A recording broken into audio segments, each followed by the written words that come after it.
Shout out to Clue, because that was the last DJ that really put out a hot mixtape.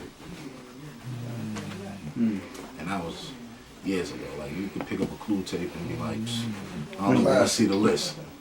You just gonna play A-side, B-side. Now, get a nigga mixtape, DJs is doing it wrong, man. DJs don't want to break records no more.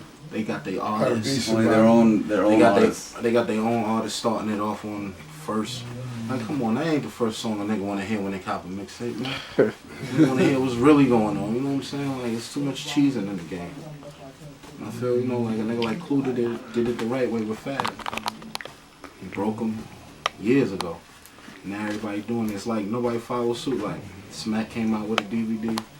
Now everybody doing DVDs. Now niggas is rappers putting out their own DVD. Like, this shit is crazy, man. Niggas don't want to see that shit like that. Yeah, well, a nigga don't want to see it. Nigga ain't got to buy. You can't knock a nigga for trying to hustle, though. No, I can't knock a nigga for hustling, but it's the way you hustle. It's like if a nigga did Smack, you got different people. But if you do another DVD, you know that's your man. Why is your man every other segment? Like, you cheese in the pub. False in the morning. Yeah, like, you know, it's like a home cooked meal. Like, you know what you get in that soul food. But if a nigga keep shoving the Domino's fly under your door, you liable to try it. You know what I'm saying? That's what I look at. Like, hip hop is like, it's forced on you, man. A lot of shit is forced on you, man. After a while, a lot of times you first hear a song, and it's garbage to you. But 2 weeks later, after hearing it 1,000 times, I'll be singing like, as soon as I wake up in the morning. Like you saying, that's fucked up, because I think hip hop is gonna change for the best when they start doing the Serato in the clubs.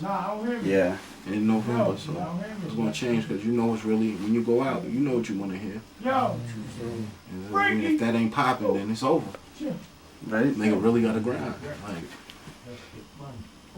Like, just state of hip hop is in shock right now, but it could change. I mean, I'm not saying we're gonna bring it back on some lyrical, none of that bullshit, but good music show, man. Gotta make songs, soulful songs. Just some real shit. Right. I want to hear some new shit from you guys, man. I'm still listening to the first one. I mean, we got a lot of new shit. Niggas been working, you know what I mean? I know, Joe's always telling me. I mean, niggas is working. Like, I look at it like you tuck your music. You don't play for everybody. You just sit back, listen to your music, smoke a blunt. You know what you listen to, and you be like, damn, I could have did this better. Going back in the studio, tap that up. If it's whack, scrap it. You gotta be honest with yourself. First and foremost. You can't be like, I know this shit is hot. Nah, you gotta be honest with yourself. That's what make me and Sing good, because be honest. Like, you may be mad, but you can't be mad at your nigga for telling you some true shit. It might hurt your feelings, but if you're grown, you get the fuck over it. You make you want to step your shit up. Right. Yeah, you can't be satisfied with anything. Nah, unless it's still a very, very final. You gotta have critics. Like, people will say, oh, why you like this beat? It's a difference between a beat maker and a producer too. Like, you got my man Schizo here. That's a producer. Like, more than 5 sounds. You making beats? Or you guys have a resume, you know. Hell of a resume, this kid. Best out with Duke shit, Get 'em Girl, and okay. Papoose and Paul Wall and all that. All right. If it didn't, then, you know, the name didn't click. It's my man A. You want to come up? Yeah, man, you know, he's quiet. He don't do no front. I like to be around people who be themselves in their front. I don't like to be around niggas who talk that tough shit all day. You get knocked out in the hood. Nobody wants to hear that. Nigga don't want to hear. You just got to show from your actions. Like, I don't like that type of shit. Yeah. I like to be around people who fuck with the bitches. Think about $1 a way to get it. You know, like, don't scheme on your man. Try to get it together. That's one thing I learned. Is don't hustle your friends. Hustle everybody else. Basically, yeah. Hustle with your friends. Don't hustle. That was a real comment right there, B. Like, you can't do that, because then you think of grease ball. You looked at it as a grease ball all the time. Nobody want to be around a grease ball. It's like, if you up. Yeah. You can hear everything on the mic for sure. Keep going the hallway. You making a movie too? No, I document everything I do and put it on YouTube. Oh, word? Alright. Everybody who wants to know about what's going on. Yeah, I got a lot of people review it, so, you know, I promised them they can see everything that I go through, so from the ground up. Nice. So that the next person that needs to know, they can take footnotes down about it, you know. Alright. Definitely. All right, now, at first introduction, I didn't really put the name to the records that you had produced. So, give like a quick rundown because I gotta go back and read it later on. So, give a quick rundown from what are some of the records that you. I'll tell you from start to finishing order. First, I was on 106 in Park. I battled Jim on Freestyle Friday. Then I said, fuck rap because there's too many rappers. So I'm going to be a producer because niggas he beats. Listen. So then I did Get 'Em Girls, and I did Family Ties, and the intro on Purple Haze, the halftime show with the ESPN Heat, Diamonds and Pearls, a couple joints for Jim,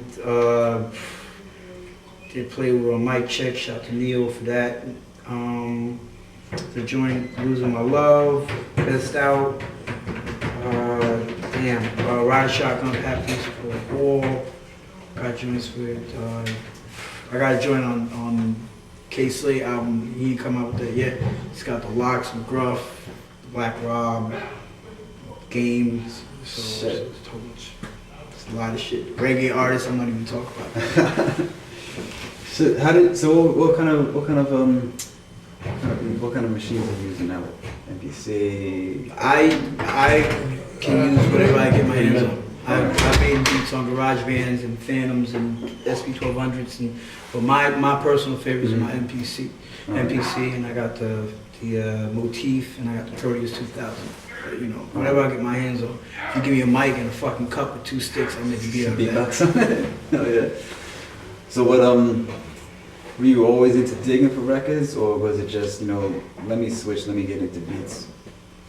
You know, what was other than the battle, what was the main thing to be like, all right, let me really get into beats seriously? Well, you know what it was? It's like, what really went down is that I wasn't even really trying to do music. I was doing other shit. I was it's a long story. It's other shit. But I just said, fuck it, let me try it.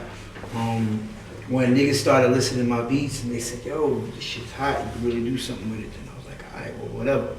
You know, like, I never took classes for piano. I know how to play the piano. I never took classes for bass, but I never played the bass. I never took classes for drums, but I never played drums. It's just, you know, it's just about, like, it's what you feel.